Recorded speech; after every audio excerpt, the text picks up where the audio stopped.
call him Mr. Floppy Fangs. Let's Go Jungle Lost on the Island of Spice is a 2006 arcade rail shooter developed by our familiar friends over at Sega. Housed on the Sega Lindbergh Yellow, the same system as House of the Dead 4, Let's Go Jungle incorporated several gameplay mechanics and story elements designed to encourage multiplayer cooperation, most of which had been previously introduced in the special edition of House of the Dead 4. Despite lacking zombies, the Let's Go series showcases enemies mainly consisting of native wildlife mutated into monsters or otherwise being aggressive. The games were extremely fast-paced, even by rail game standards, and incorporated a lot of gameplay tropes that should sound familiar to most modern arcade fans, such as dancing swarm enemies, branching level paths, and quick-time events. The story of Jungle focuses on Ben and Nora, a couple on a questionable vacation on a fictional jungle island. The local wildlife suddenly becomes giant and violent, and the couple must escape the island before they become monster food. With nothing else to go from but their tour map, they travel across the now dangerous tourist attractions in hopes of finding help. The standard edition of the game came in both stand-up cabinets and deluxe sit-down booths, which were designed after off-road jeeps. Like Ocean Hunter before it, the Let's Go series utilized mounted turrets rather than held plastic guns, and no reload system, which had become the default by that time. The controls were otherwise the standard affair, with only a start button in addition to the turrets. And with that, let's look at the story so we can address everything in order. In case you're new here, I like to cover a game's story beat by beat with full but linear spoilers. This will apply not just to the original Let's Go Jungle, but also to the other games we'll be covering today. Y'all have been warned.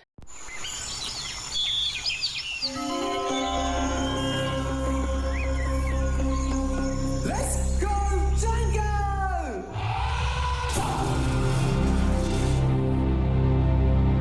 Woo! For some reason, this reminds me of the old Kimba VHS commercials.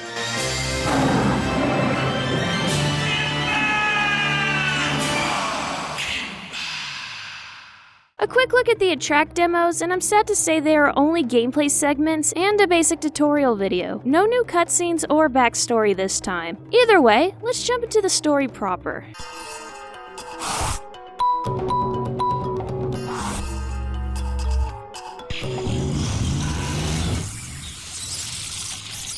This is Ben and Nora. The first thing you've probably noticed is Ben's nose. The second is that this vacation is already a bit off. Nora is apparently all in for this vacation while Ben isn't. Not that it matters, as it's clear who wears the pants in the pairing. Either way, it doesn't take long for us to be attacked by giant spiders. As mentioned before, this game used mounted turrets for its guns, but unlike Ocean Hunter, these are not reflected in the actual game. In-game, we are given light automatic rifles. Thankfully for our fingers, you can just hold down the trigger for continuous fire with no need to reload. While I definitely prefer the pistol as both the physical plastic model and the in-game default weapon, the fast-paced and enemy-heavy nature of the game makes the automatic fire a necessity of fairness. Despite us mowing down a chunk of the spider, they just keep coming, and it isn't long before we lose both of our tour guides to the swarm. It looks like we are not alone in our woes, as a second tourist group joins us, bringing their bees along with them. Fuck you, bees! Our driver isn't paying attention apparently, as we're about to drive into some stone ruins. This brings us to the, rare for the genre at the time, QuickTime events. They come in 3 flavors, first of which is to rapidly swing your pointer into the direction specified. It works well enough, though starting from the specified direction fails the event, so make sure to center your aim between arrows. Failing a QuickTime event in the original game will drain a massive amount of your health and change the reaction animation.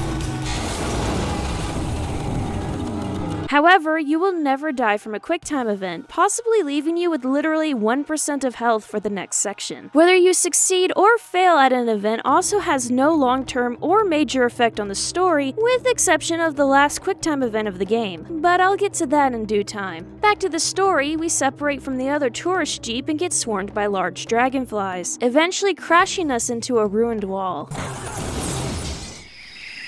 Hey, what do you think those were anyway? Hey, wait! Where are you going?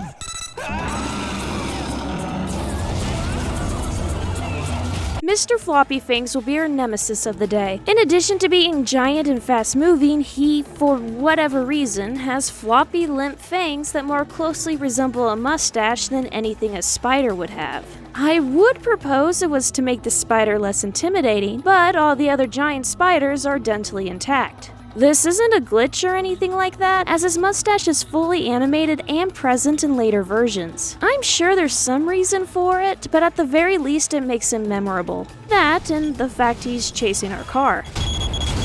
Who's driving? Rewinding for a bit, our second flavor of QuickTime event is introduced at the start of the chase. It's a simple button mash mechanic, nothing special, where you hit the start button as fast as possible. Our final form of QuickTime event is at the end of the chase. Mr. Floppy Fangs chases us to the end of a bridge. A circular dial will come up with a darkened arrow pointed somewhere. The users must time a press of the start button to stop the arrows as close to the goal arrow as possible. There is a small window of OK success, but halting the arrow too late or too soon will fail the event. It doesn't help that stopping the arrow off of one of the invisible average points will default the arrow to the closest outward notch. So, finishing a fraction off of the safe window will give you a fail state even if you should be hypothetically in the safe zone. I hope all of this is making sense. Explaining this is definitely overcomplicating a simple mechanic. Either way, win the last QuickTime event and the couple successfully jumps a large gap, stopping Floppy from chasing us any further, for now.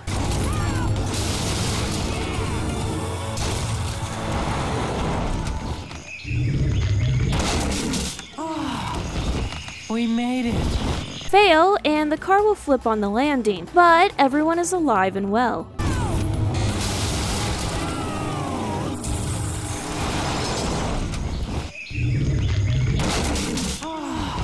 I want to have a shower. We should probably get back to civilization. I've got a map. It was for the tour, so it's not very accurate. It's here that the game splits in two. Someone given the benefit of the doubt could say the split lends to unique repeat playthroughs, but I can't help but point out that the split requires it. It's clearly meant to force people to return to play the game again, because if they wanted a branching path that was player friendly, they would have allowed the player to play the level they missed next time the level changed. The level select of Jurassic Park 2015 is more consumer friendly than you think. Let's take the river cruise first.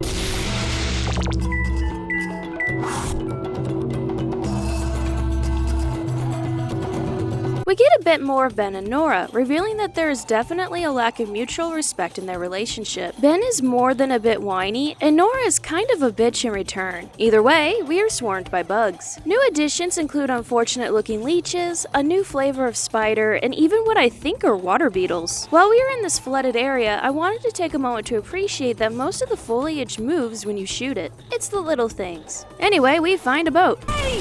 Would you pull yourself together? I'm sorry. We're going this way. That way? If you thought the boat would be safe from spiders, think again. You would think that the water tension wouldn't be strong enough at this size, but... oh look, piranhas! We are not particularly good drivers, though. We're going to crash! Go around it! The QuickTime events here are 2 directionals and a timed stop, the last of which decides if we stay in the boat as we go over. Or not. Thankfully, the waterfall is only 2 or 3 stories high.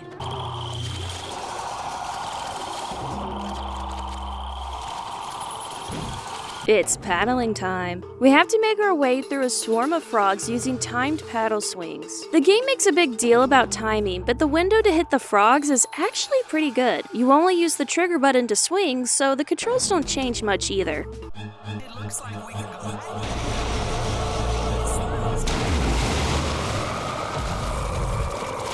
Hit it! Hit it with a stick! The big frog stirs up the items on the dock, revealing projectile weapons we can use.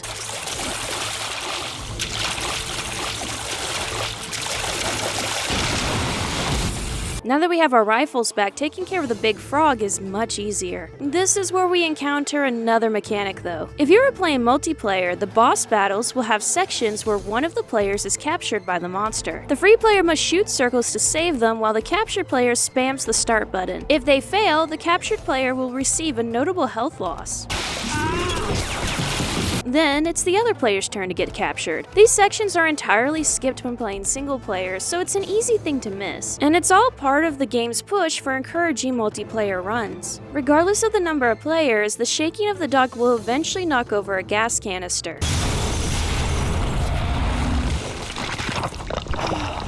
Did we do it? Get the report from the survivors, if there are any. I'll dispatch a helicopter to Dosino Village before sunset. Just make sure to leave no one behind. Did you hear that? It sounds close to us. Hurry up and save us. I'm hungry. Let's go back a bit to see what would have happened if we had picked the cave temple over the water cruise.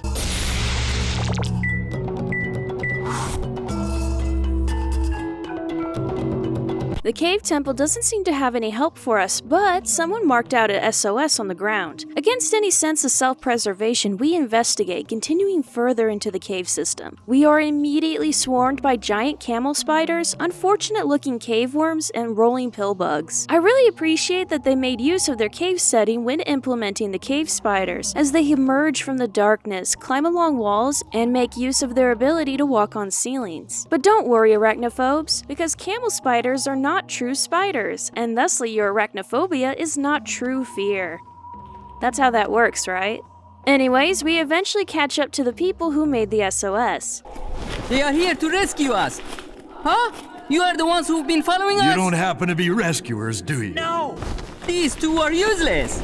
Jeez! These are the same tourists who rolled up on us with a bunch of angry bees on them. They're not particularly happy to see us, as they were hoping for rescue. And to be fair, we accidentally lured a bunch of giant fleas to them. Overrun with enemies, we retreat to the back tunnels and through a small hole in the wall. Oh, nuh-uh. No way. I know too much about caves and how easy it is to die in them to go down a natural water slide. I have a higher chance of survival with the camel spiders. Well, Ben and Nora don't know as much about cave-related deaths as I do, so down the slide we go. Just because we're on a slide doesn't mean we're home free, and we get an admittedly fun sequence where we have to fend off enemies while the tunnel twists and turns. It ends with a quick time event that decides whether we faceplant at the end or not. You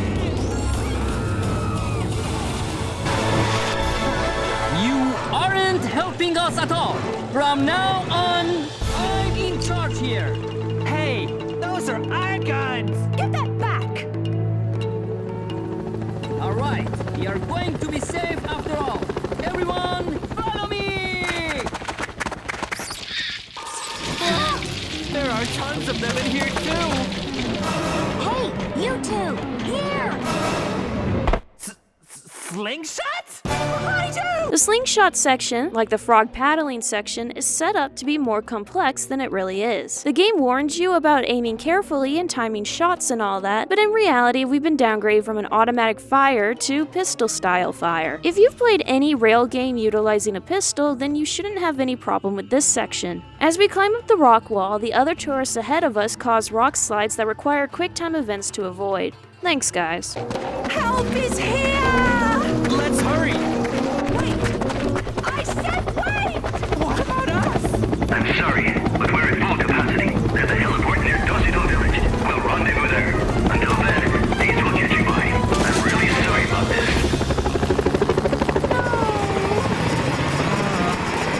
Hungry.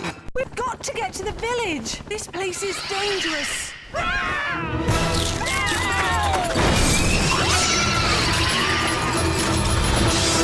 The Mantis boss fight is pretty straightforward. You need to shoot the circles as he chases us through the buildings. You know you're doing good when he makes a seagull noise. Eventually, we are cornered at the top of a statued platform. Here, the Mantis will switch to an unavoidable flying attack. Even if you hit the circles in time, he'll still land the hit, so kill him as fast as possible in this phase.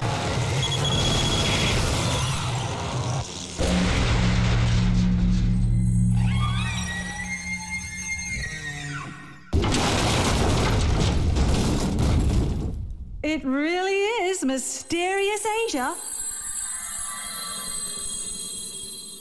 You can tell that the cave temple is the intended path between it and the river cruise. Not only is it a bit better in terms of writing and mechanics, but a lot of things that will come in later, like our couple being told where to go for pickup, was much better portrayed in this route. It also fleshes out both the other tourists and our helicopter pilot, the latter of which is weirdly friendly later, but I'm getting ahead of myself. The river cruise is still a good level, but if you only have enough money to play a single game, take the cave temple route. In the original edition, the pathways merge at the elephant ride.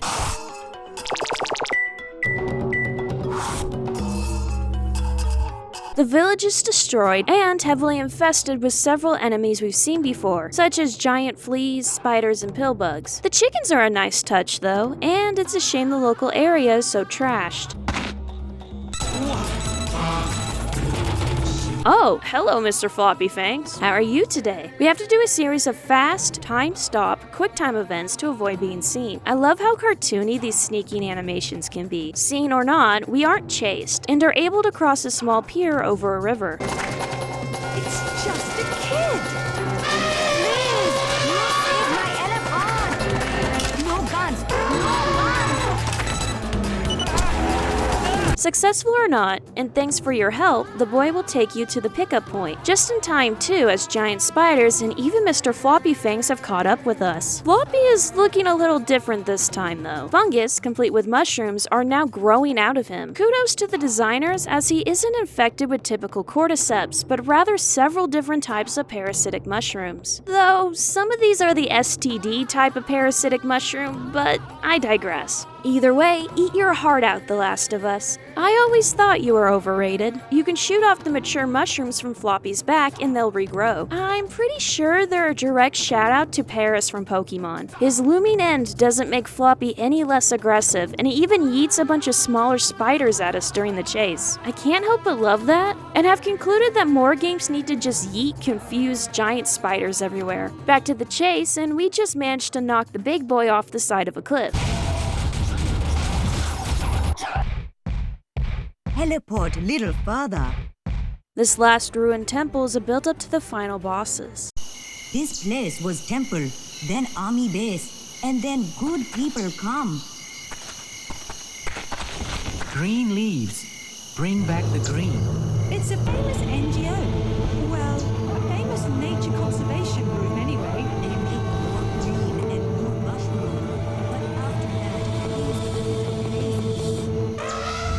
We warm up with a few spiders outside before going in to see more of the chemical drums. These have massive mushrooms coming out of them, making it clear that the fungus is the main way the chemicals have been infecting the local wildlife. This also explains why most of the infected have been small animals, as they are much more susceptible to fungal interaction and infection. Our detective work needs to be put on hold for now, as an old friend has shown up.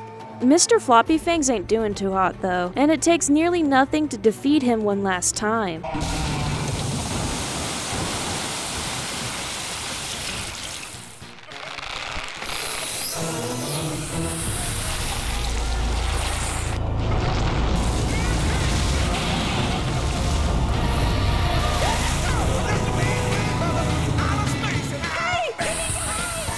We've given up all pretense of not ripping off Resident Evil and now have to face off against a giant enemy plant. For what is supposed to be the climax of the game, the battle is surprisingly simple and easy. You just have to focus exclusively on shooting the circles. A second phase where you have to attack smaller mouths of the plant also just have you shooting circles, albeit in greater numbers. At some point, the plant may kidnap one of the players, but these are handled identically to previous sections. Once the boss is at a third health, the elephant kid will propose using a nearby explosive canister. We distract the plant by shooting off seed missiles long enough for the elephant to roll the canister in place. A few shots and...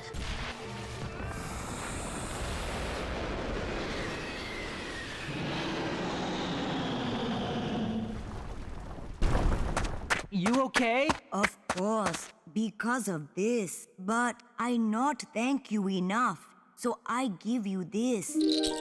But we can't take that from you. No worry. I just make new village and new charm. Yes, it look good on you. Really? Everyone here.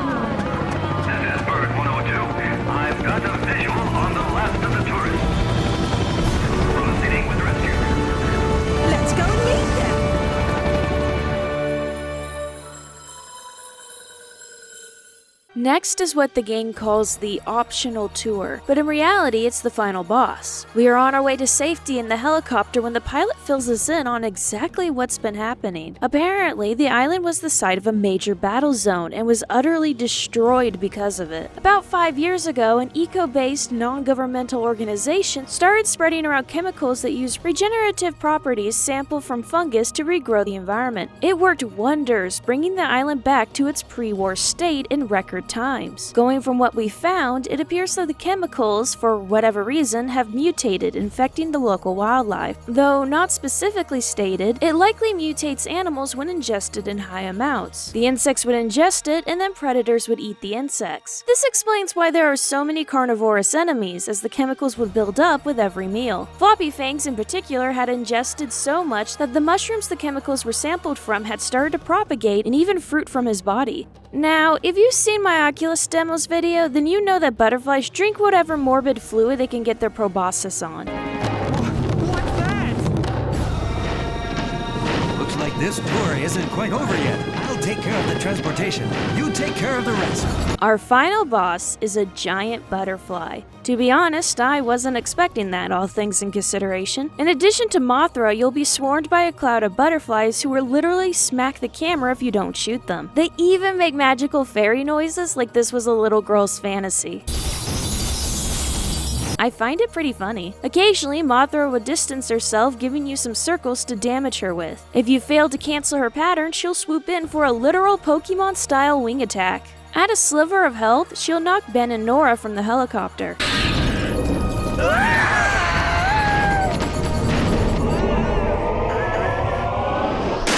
Pull it together! You okay? Yeah, but we don't have any weapons. No! There's gotta be something! Let's look! Remember those slingshots we picked up earlier? An elephant kid said that the charm had kept him safe from the mutant bugs. Do you also remember when I said only the final QuickTime event would affect the game in a major way? Well, our ending, with no other influences, is decided purely by whether or not you make this timed button press. First, let's see what happens when it fails.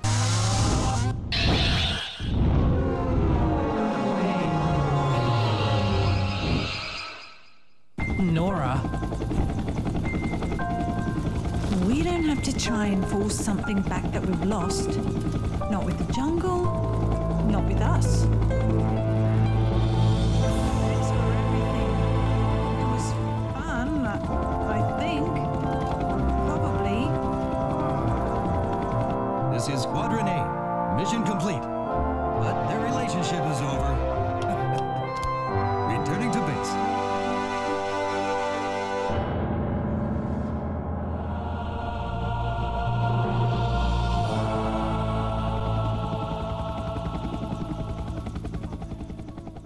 So, yeah. Our failure just now has convinced Nora to leave Ben. I mean, sure, they didn't really have the most healthy dynamic, as Ben was a whiny bitch and Nora chewed him out more than once. I mean, Nora was the one most interested in the vacation before, but rather than acknowledge that, she just gives up on the relationship as if it was Ben's fault. And more importantly than all this poorly established drama, the helicopter pilot is about to infect the outside world with the T-virus, or whatever. The end. They even play bad end music for the credits. Let's rewind and try for the good ending this time.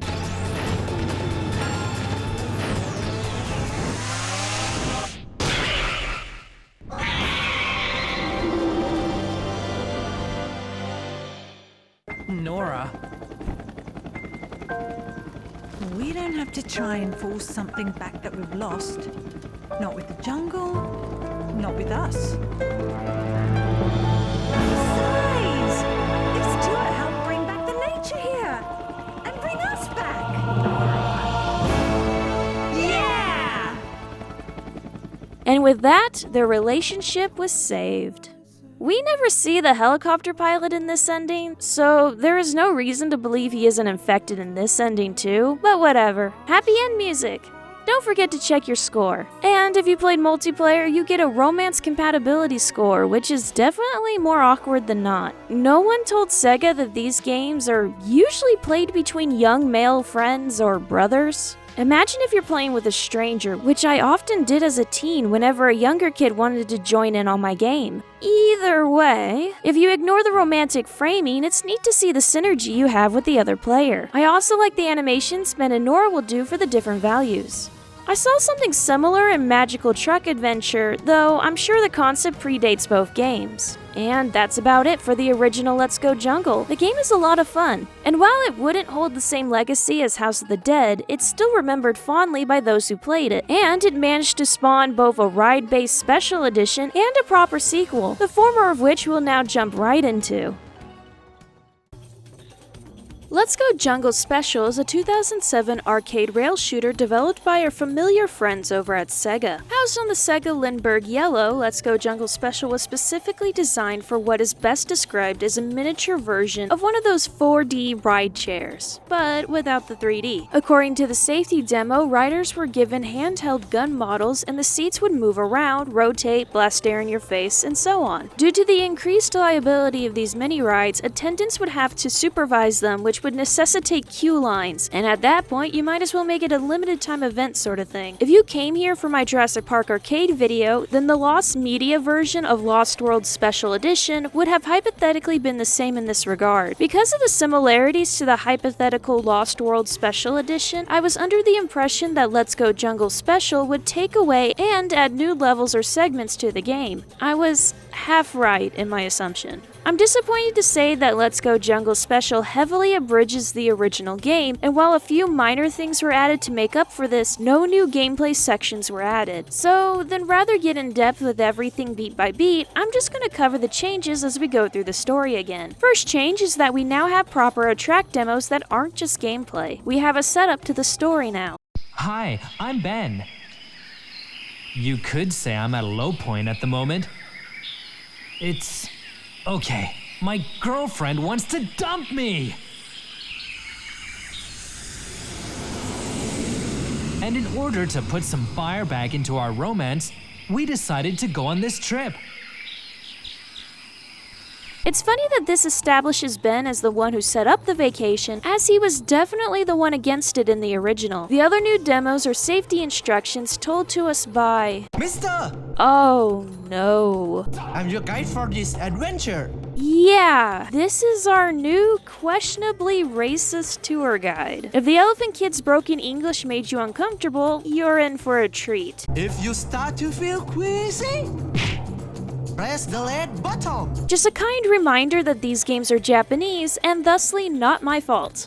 Okay, we are about to start your exotic jungle tour.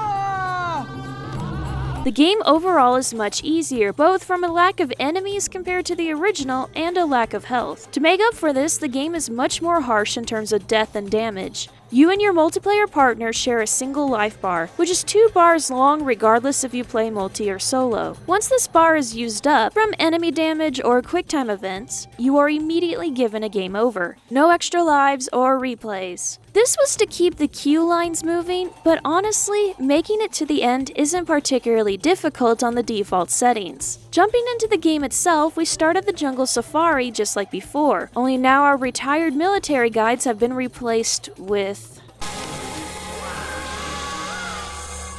him. Otherwise, there isn't many changes in the first level. There isn't any secondary tour guides to be eaten this time, but the second tourist car and Mr. Floppy Fangs are left almost untouched. Once we get to the second level select, we see the biggest story change. Rather than picking either the river cruise or the cave temple, and then automatically moving on to the elephant ride and what comes after, the elephant ride is now one of the second level options, meaning that after the second level, you go straight to the plant boss battle. The levels themselves have also been changed. First off, all have been severely cut down. The swamp, frog slapping, cave temple, rock climb, and jungle village sections have all been removed. Any alternate weapons and the other tourists have been cut or turned into background cameos. In order to smooth over these changes, some context was also changed. Most notably, the cave temple is now the water slide. The idea that a natural cave has been purposely turned into a water slide for tourists is silly to say the least, and is a lawsuit waiting to happen. It also exits directly out into the Mantis fight area,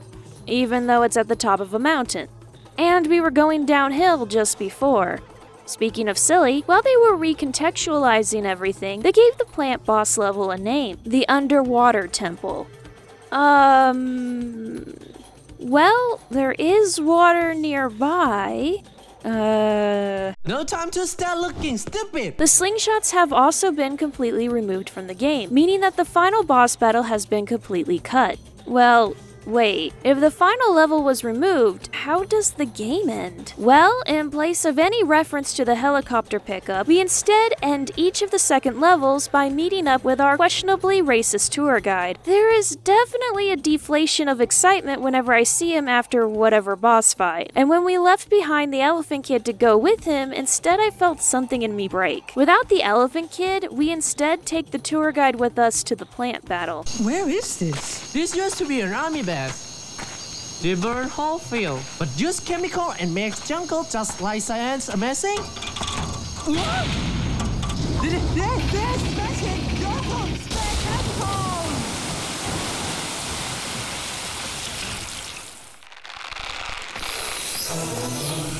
He also is the one who throws the explosive, though the elephant canister has been replaced with a flat-out bomb. Wait, what?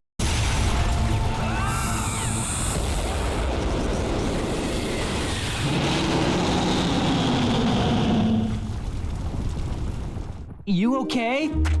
Oh, you're so kind, thank you. By the way, mister, you add so many extra options today. You have to pay $4,000 more. Good. Then look more. It's cheap price for helping the good couple. Great.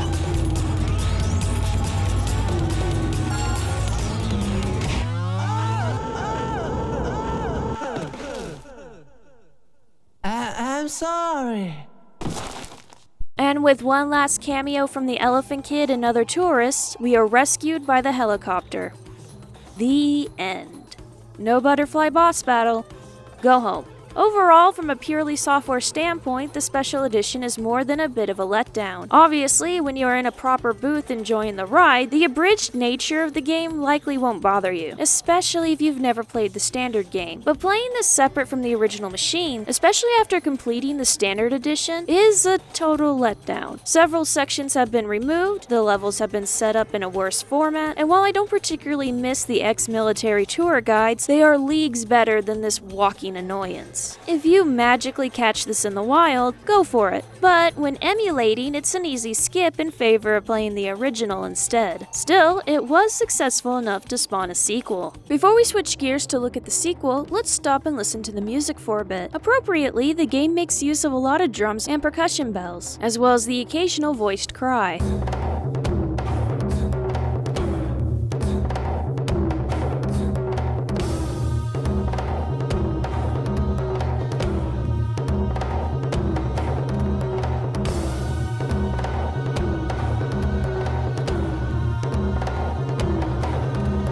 Unfortunately, I wouldn't say any particular track stands out, and while it's appropriately intense for a rail shooter, I really couldn't see anyone listening to it for the fun of it. I will say that I enjoyed the fact that there are different credit songs depending on your ending. I also think the Mantis fight made the best use of the music.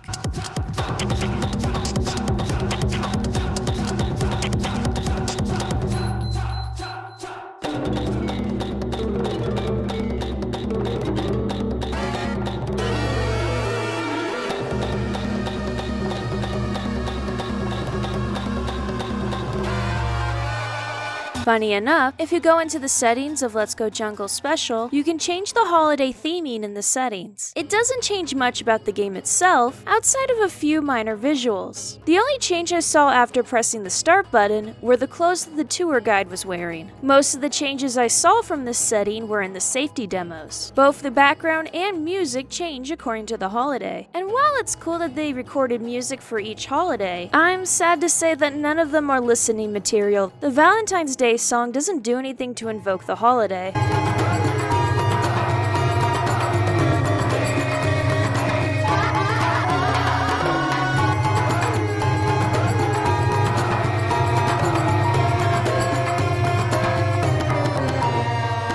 The Halloween song, while unique, isn't the best listen in the world.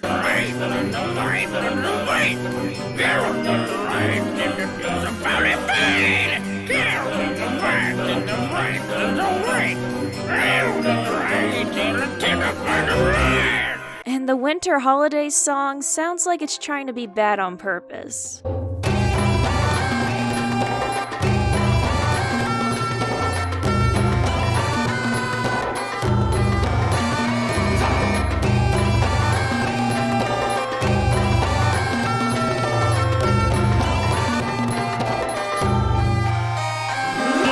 I still appreciate that they went through the trouble though. Either way, let's go ahead and check out the sequel.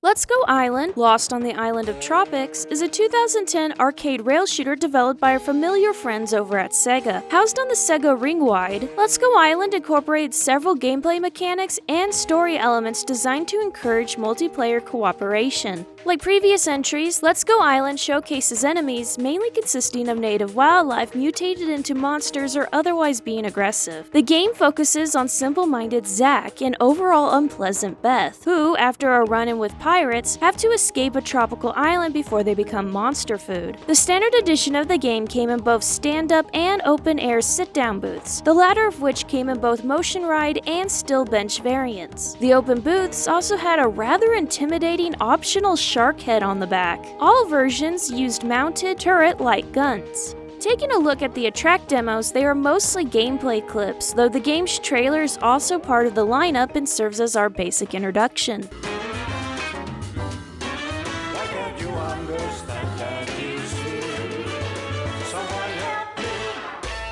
Jumping into the story, we open in on our couple mid-tour. That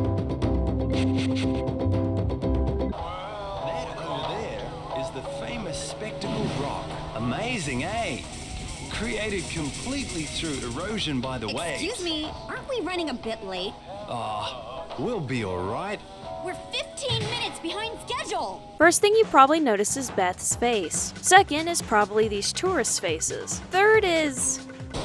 Would you please watch where you're going? Would you do something? We're going to crash! Whoa! well, they're dead. They're coming! We start off strong with a school of very ugly sharks on our tail, who eventually succeed in knocking the pirate off our boat. Our boat captain ducks between two cliffs for cover. Time for QuickTime events. They come not only in the same flavors as Jungle, with timed presses, button mashing, and directional aiming, but also an additional flavor of holding the designated direction until a meter fills up. This meter will occasionally switch directions and build tension by closing the reaction window on the player. Additionally, this game tries to experiment with the QuickTime mechanics more, as we'll see later. This particular QuickTime event will decide if we avoid the pier,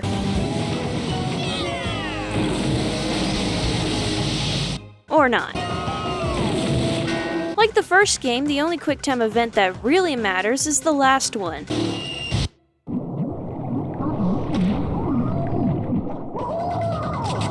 Regardless of how we handle the QuickTime event, we end up in the water. Don't worry, apparently our heroes can breathe and even talk underwater. In addition to sharks, we are attacked by cuttlefish, sea stars, and similar normally harmless sea life. There is even an extra big shark at one point as a brief false boss battle. He goes down with only a few shots though. At some point, the rope pulling us with the ship is severed.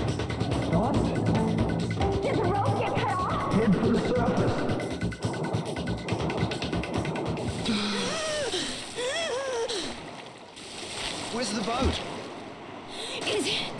Isn't that it? Hey, you guys!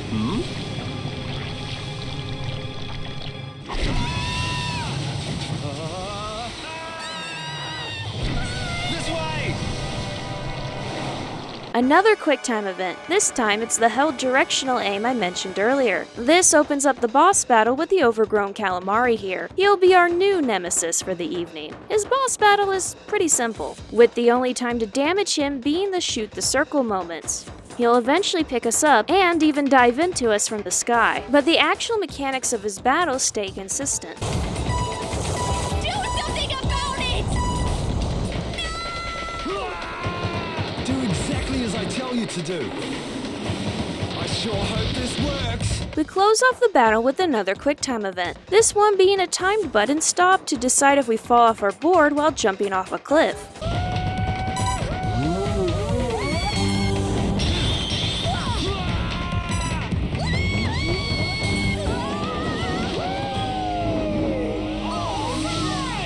Or not.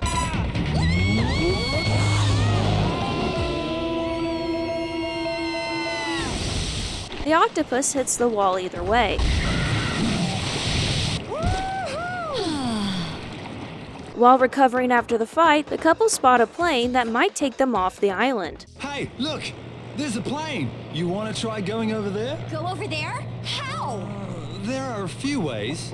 We'll be alright, I think. You think?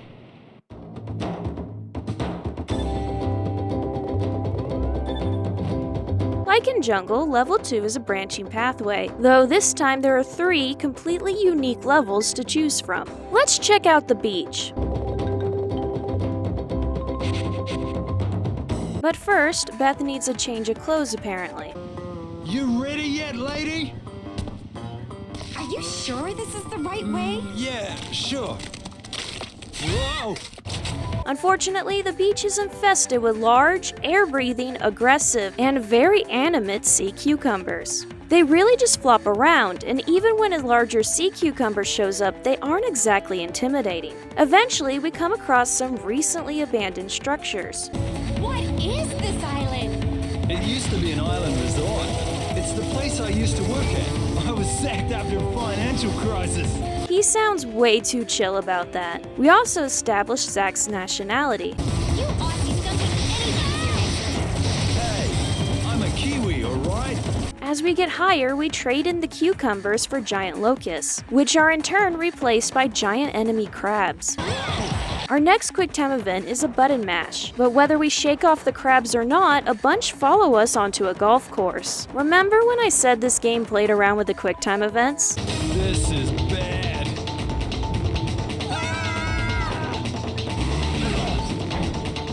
Oh, shoot! We're stuck! Well, do something, will you? Uh-oh. They're catching up! Oh, God, what are we gonna do? You know how to play golf, lady? While golfing uses the timed stop mechanic, the 2 arrows are no longer in sync, but rather one after another. The first arrow sets the golf ball and the other swings. In single player, this really doesn't change anything, but in multiplayer, this creates an exchanging rhythm between the players. The animations also reflect if and who fails, leading to some fun animations, such as one or both characters getting hit instead of the crab. It's a surprisingly fun section.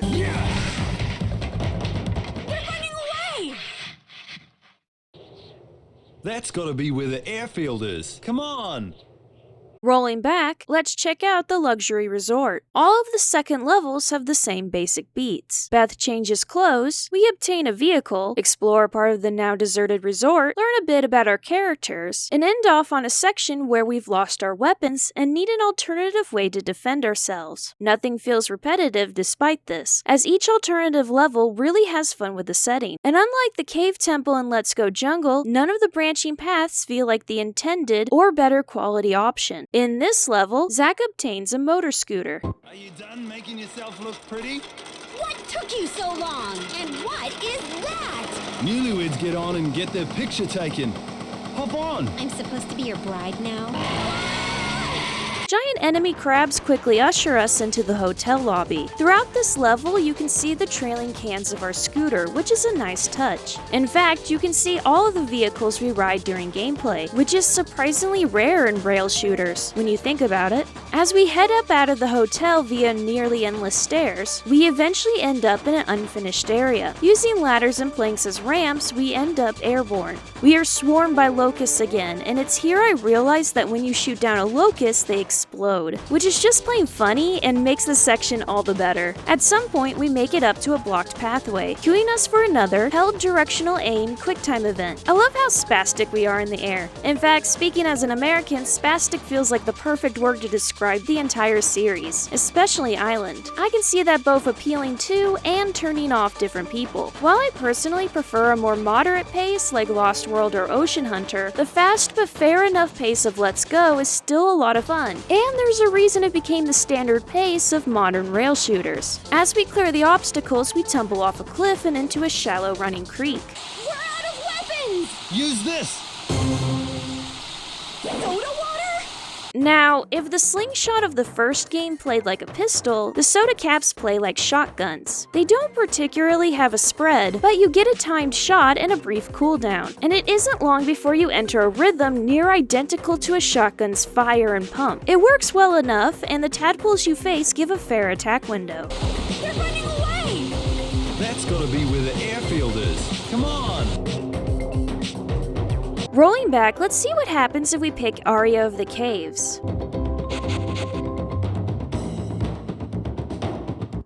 How much more time do you need? I can't wear the same clothes all day. Have a little more sensitivity. We open the level by taking our speedboat up and into a flooded cave system. We have to deal with large dragonflies, smaller giant enemy crabs, and more tadpoles. We also get some more backstory, this time on Beth's nationality. You Americans, always in such a rush. I'm Canadian, okay? I find it nice that their nationality reveals mirror each other and are spread out in a way that helps justify the required replays. After making our way through ruined pipeworks, and even over a plane that somehow crashed in a cave, we find a very intact musical stage. What is this place? Looks like an underground concert hall in the making. Are we nearly there yet? Who knows? The resort went out of business. Hoping to find a way up and out of the cavern, the couple decide to take a prop elevator up. I would question how the electricity still works, not just for the elevator, but for all the lights. But I'll just assume that Dr. Compers joined up with the exploding grasshoppers to maintain the wiring. Expectedly, the elevator briefly snags just short of the top, and a gust of heavy wind hits us. Whoa! This is very bad. What happened to your gun? We'll figure something out. You want me to fight with this? Armed with maracas and a cuatro, we have to swat off bugs long enough for the elevator to finish its ascent. Now, unlike all the previous sections that warned you to time your shots carefully, such as with the slingshots or soda caps, you actually do need to time your shots here. Your range is understandably small now, and you have to wait until the insects come in close before giving them a good smack.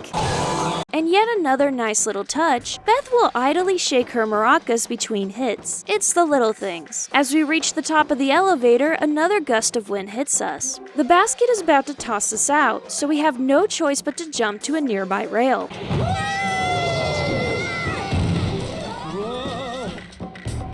Holy shit, these guys are talented. Using held directional aiming, we hold our balance across the beam as the wind hits us. These two should consider professional gymnastics. The exit should be just up ahead. Now let's go. Before we join all the pathways together again, let's take a brief moment to appreciate some of the new mechanics from Jungle. First off is this little vial in the center of the screen. If you get a good score on a QuickTime event, or perform a multiplayer sync move like twin or rescue skills, then the vial will fill up a little. Once full, the vial will give some health to whatever player has less. It's far from overpowered or even dependable, but it doesn't hurt any. There are also now pickups, which are usually kept in jars littered about the levels. circles. Most of these jars contain coins, which add to your score, but some will contain healing fruit, which will restore some health. When shot, they'll slowly go towards the player's score or health bar. If the other player shoots it before it reaches its destination, they can steal it. The pickup now needs to travel to the thief's score or life bar, leaving a window for the original owner to steal it back. The pickups can be juggled back and forth this way, and while small, I can easily see this mechanic leading to fun moments between friends. Returning to the story, regardless of which route you chose for level 2, you will make it to the plane. Come, in the plane! The goods are in the back. Now, show me what you have. Huh? What's this guy talking about?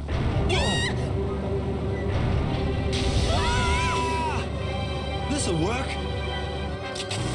The Queen boss battle isn't particularly different from the first octopus battle, but it does try to stir things up a bit here and there. While 4 of her children fly her around via painful-looking tethers, she'll send her free children to attack you. Your only opportunity to damage her and continue through the battle phases is from shooting the circles when they appear. When she runs out of attacking adults, she'll start throwing unhatched winged pupa at you. Weird and desperate, but okay. Eventually, the opportunity to shoot the tethered children will come, and removing them from the queen will drop her to the ground rolling.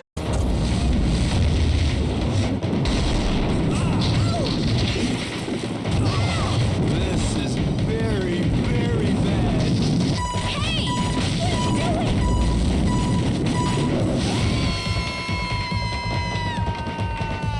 The QuickTime events while falling off the cliff will decide how gracefully we deploy the parachute. Though, I have to admit, I'm a little disappointed that failure doesn't dash us upon the rocks. Either way, the queen falls below. All right! Time for the final level. Apparently, we landed safely and were kidnapped off screen by pirates, as we open the level being forced to work for the 2 from before. Good thing that boat picked us up, eh? Do you even understand what's happening? Put this on. All right, take it easy, mate. Is that it, boss? Lower the anchor. Now, this is where you come in. What do you mean? Look for the tube! Under the instructions of the pirate boss, we have to navigate to the seafloor while all our old ocean friends come by to play. A few new enemies are introduced, such as jellyfish. The pink ones will, after a bit, split into smaller medusa, who then split again into larvae who overrun the player. Another neat enemy are these mutated rays, who, thanks to the outer shell on their backs, are only killable when they show their undersides. Eventually, the couple will be approached by a dolphin, who wishes to lead them deeper into the ruins. A dolphin? A ship. That's the one. Do you see a silver tube nearby? Look for the tube! We've got to save it. We've got trouble! One button mash later, the dolphin is free. Looks like they were all right. Look at that! Crikey. Behind you! The octopus from the first fight gets another chance to attack us, starting off the fight with a spray of ink. Mechanics-wise, shoot the circles again. He'll send out tentacles from the darkness before giving up and revealing himself. He gives chase as we swim up to the surface, shooting cuttlefish at us like missiles. Because why not? When that doesn't work, he swims ahead of us, rotating so that the shooting circles carousel around him. When that attempt to hug us fails, he calls back to the previous fight and tries again to jump into us while underwater. He can only handle one more broken circle though, and he dies in a fiery underwater explosion. Now, let's go back to the boat.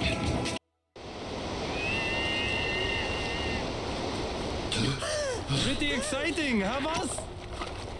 That don't look like Jules, boss. That stupid pilot! He lied to us!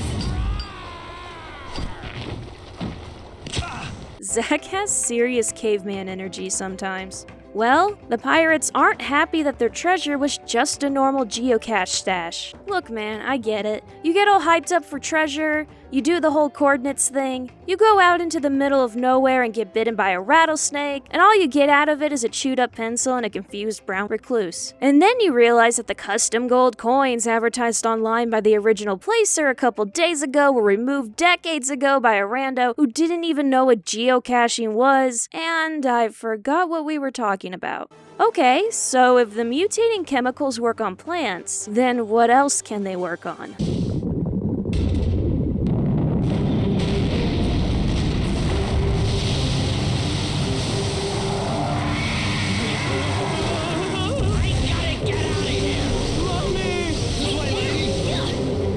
Yeah, I bet you didn't see that coming. The coral reef monster is interesting, to say the least. We try to fight off the monster with some machinery, and the QuickTime events here are a lot of fun, as they have small success windows and multiple moments of teasing success only to take it away. Hey,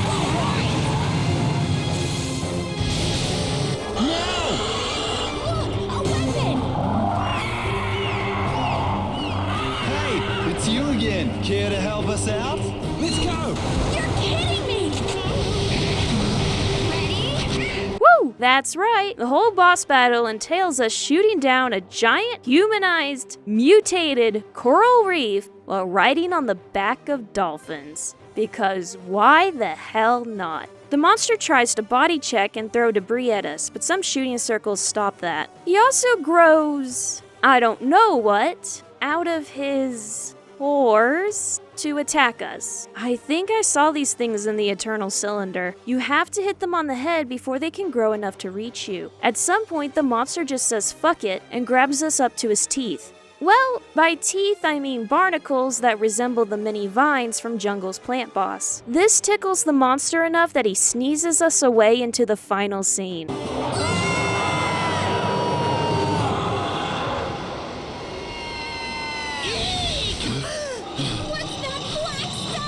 Smells like oil. Now, if we had some fire, you got any weapons, mate? I dropped everything, silly! Silly gooses.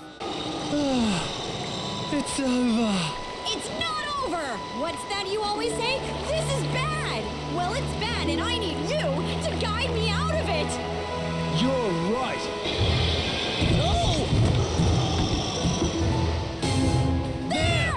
Alright, so just like Let's Go Jungle, the final QuickTime event decides if you get a good or bad ending. If you fail to time the firework correctly, you get the bad end.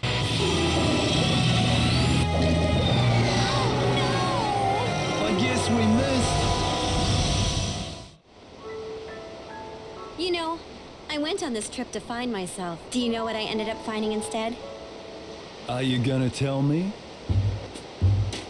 Nothing! You ruined everything! When are we getting back to land anyway? Just as soon as you pay me for my extra services, lady.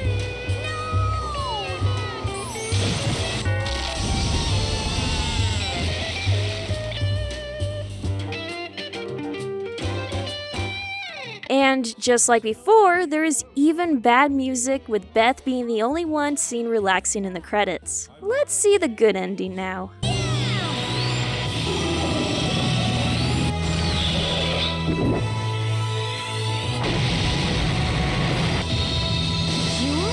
Must have been inside that creature. You know, I went on this trip to find myself. Do you know what I ended up finding instead? Are you gonna tell me? You, Zach. My guide through the rest of my life. Guide, Beth?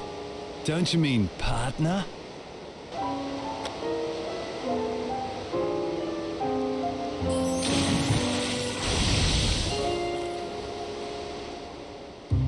And there is even a special ending. If you get the good ending and S rank, you get this little addition.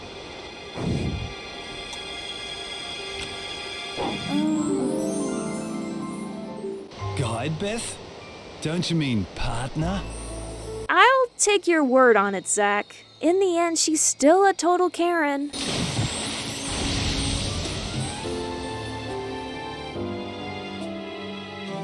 Well, that was a ton of fun. Beth and Zach live happily ever after. And look, there's Ben and Nora. And that was Let's Go Island. This game is a lot of fun, and you can feel a lot of heart went into it. It was successful enough to spawn a new edition. Let's Go Island 3D is a 2011 remaster of the original game. While the game is near identical to the original, so much so that I've been switching between the two games in my footage this entire time, it does have some minor positive changes such as a new opening cutscene, new level select art, a new game engine upgraded from Sega Ring Wide to Sega Ring Edge, new outer booths, including an official modification of the machines used for the game Dream Raiders, glassesless 3D using similar technology as a 3DS, and more options such as an optional first level skip. Speaking of options, both versions include some interesting censorship options. The Kids mode switches the guns used in the game to water guns and removes most of their screen presence. The dress code switches Beth's second outfit from the yellow number to this pink diving suit. The hypothetical idea is that this option is for more conservative locations who might be offended by her showing more skin after she takes off the hoodie. But I would argue that the skin-tight swimsuit is a bit worse than the casual outfit. Whatever. It's also notable that neither version includes any holiday options like Jungle Special or music that might be related to that. Speaking of music, it's more generic island themed than the Thai-inspired music of Jungle. While more fun than intense, this comes at the cost of being a bit more forgettable in comparison.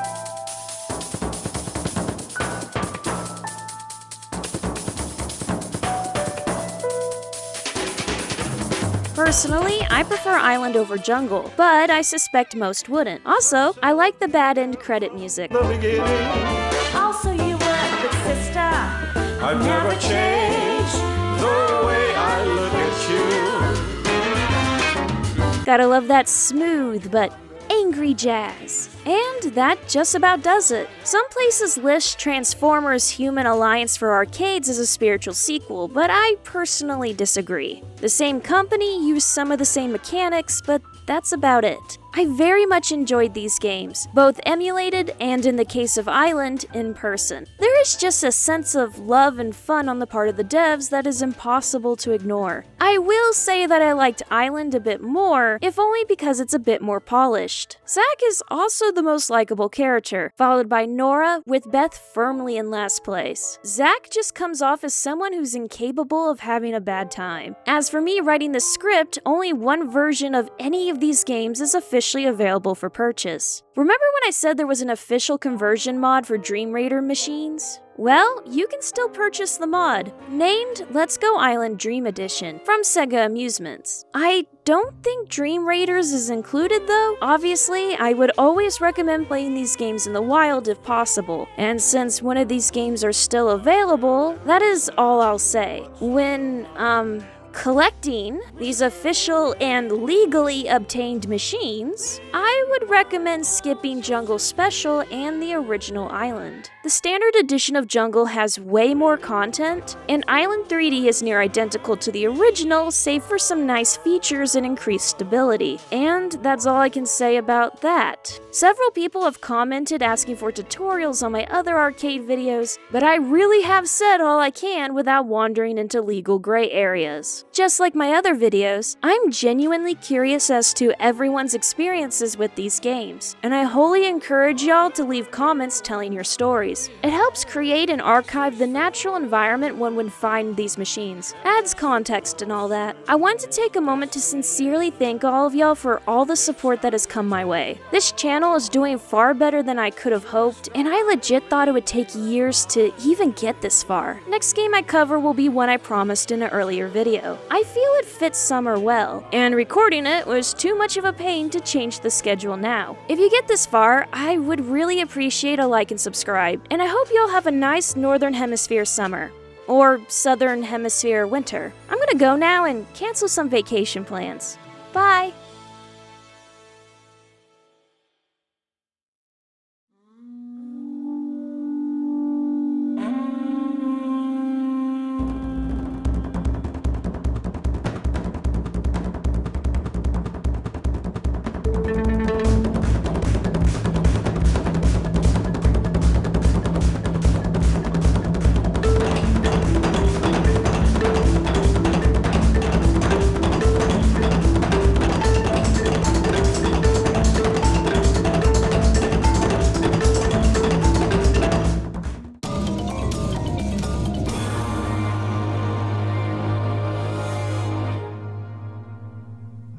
is over. Return the controller to its case. Clean seated until directed by an attendant.